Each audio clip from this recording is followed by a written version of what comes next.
For a lot of people, especially for those who live in colder climates, existing in February is just about enough to sap all desire to do anything. So, for those days that the sun actually wants to be seen, you best take advantage of it. Although, knowing this time of year, I think it'd be apt to embrace the words of Alfred Wainwright, there's no such thing as bad weather, only unsuitable clothing. So I'm gearing up with my gloves and boots and heading outside to get some time with the excellent Tamron 11-20mm f2.8 for RFS mount. From close-ups of animals to cityscapes, this lens will have your back. Other than being a wide-angle lens, its compact size draws less attention, so it's great for getting up close to your subject and for shooting in crowded public spaces. These pigeons were so interested in a frozen bagel that they didn't even notice me walking up to them until I was right beside them.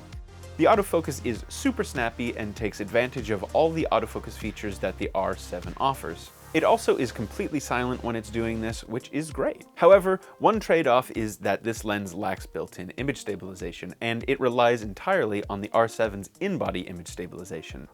For photography, this isn't much of an issue, but in handheld video, there is a noticeable wobble. This isn't a rolling shutter problem, just a quirk of this lens. Keeping your movements smooth for sure will reduce this wobble though. I don't know how much I would use this lens for video, but for fixed shots, time lapses, or even gimbal work, I can see this lens being a good option.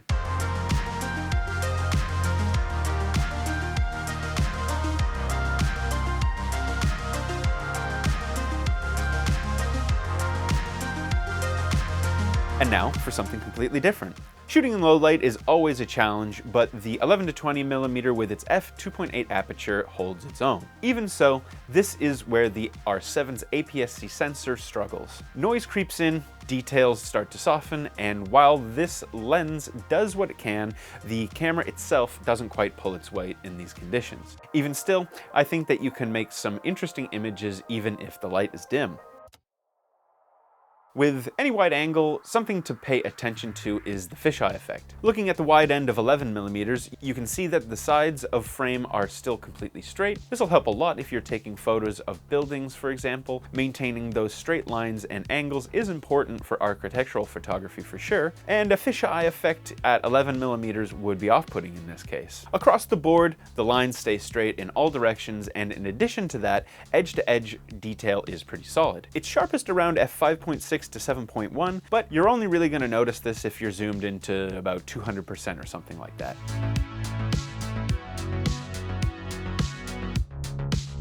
The Tamron 11-20mm has a clean, minimal design and is made from the standard plastic material used in most modern Tamron lenses. It's also pretty lightweight, coming in at just 335 grams.